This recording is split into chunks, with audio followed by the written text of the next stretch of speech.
Un sous-variant ultra contagieux de la Covid, un impact de météore avec la Terre, un record pour l'éclair le plus long jamais observé, une mutation très virulente du VIH et un cocktail pour faire repousser les jambes. Bonjour à toutes et à tous, je suis Emma Hollen et bienvenue dans Fil de Science, le podcast Futura où on retrace ensemble l'actualité de la semaine.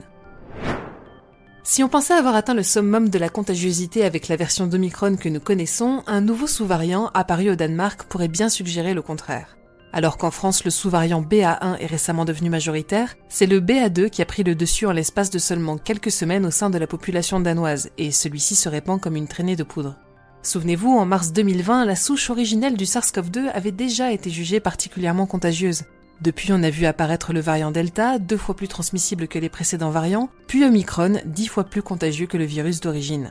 Or, avec BA2, un nouveau sommet pourrait avoir été atteint.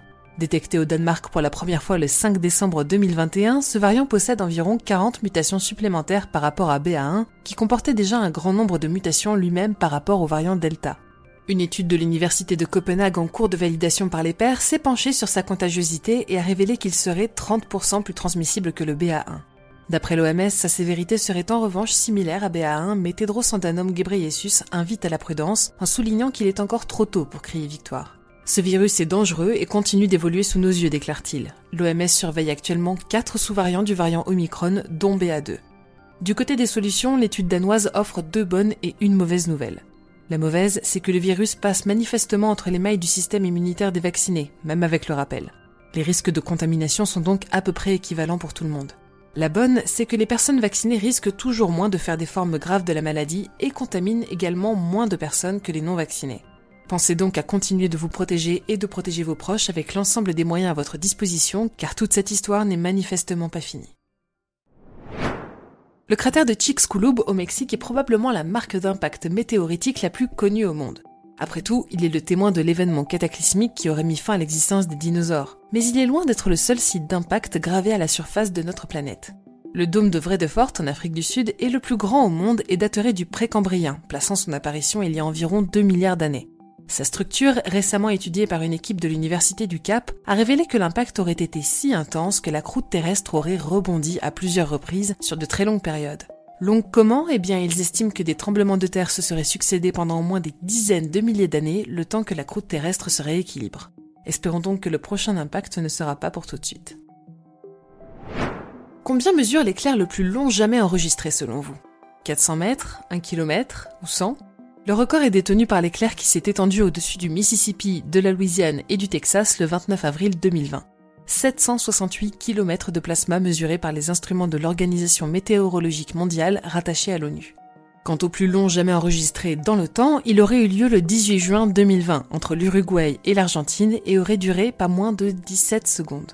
Ces données peuvent sembler impressionnantes, mais elles ne sont probablement que les premières d'une longue série de records. En effet, il y a encore quelques années, les éclairs étaient mesurés par des antennes relais et des récepteurs GPS posés au sol. Mais grâce à l'implémentation de nouvelles technologies embarquées à bord de satellites, nous devrions continuer de voir s'ouvrir à nous un nouveau monde des extrêmes.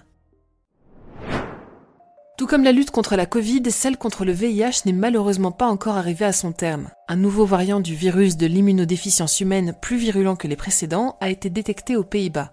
Baptisé VB, il occasionnerait chez les personnes infectées une charge virale 3,5 à 5,5 fois plus élevée que ses prédécesseurs et un déclin des lymphocytes T4 2 fois plus rapide. Enfin, il semblerait qu'il soit également plus transmissible que d'autres variants du VIH. Heureusement, cette nouvelle mutation répond pour l'instant bien aux traitements antirétroviraux qui auraient aidé à ralentir sa progression depuis son émergence, estimée dans les années 80-90. Encore une fois, pensez donc bien à vous protéger et à protéger vos partenaires. Et enfin, pour finir, partons dans le département de biologie de l'université de Tufts, à côté de Boston, où une équipe de chercheurs est parvenue à faire repousser la patte d'une grenouille, et même de plusieurs. Si la plupart des amphibiens sont en mesure de régénérer leurs membres à l'état larvaire, cette capacité décline considérablement une fois leur métamorphose vers le stade adulte accomplie. Mais grâce à un cocktail de 5 molécules prises dans un hydrogel composé de protéines de soie, les scientifiques sont parvenus à rendre à 75% des grenouilles de l'étude une patte arrière fonctionnelle. La procédure est d'autant plus étonnante que l'hydrogel n'est resté en contact avec la cicatrice que durant 24 heures, suite à quoi le corps des amphibiens s'est chargé du reste du travail. Les images de cette expérience et nos autres actualités sont à découvrir sur Futura, bien entendu. Pour ne rien manquer de l'actualité scientifique, je vous invite à nous retrouver sur vos apps audio préférés à l'aide du lien en description pour vous abonner à Fil de Science et pourquoi pas à nos autres podcasts. Par exemple, pourquoi ne pas aller écouter notre dernier épisode de Bêtes de Science dédié à l'intelligence surprenante du corbeau calédonien. Vous y apprendrez pourquoi les habitants de Nouvelle-Calédonie le surnomment Quoi et comment il s'y prend pour fabriquer des outils. Pour le reste, on se retrouve dès lundi avec un nouvel épisode de TechPod et d'ici là, bon week-end à toutes et tous.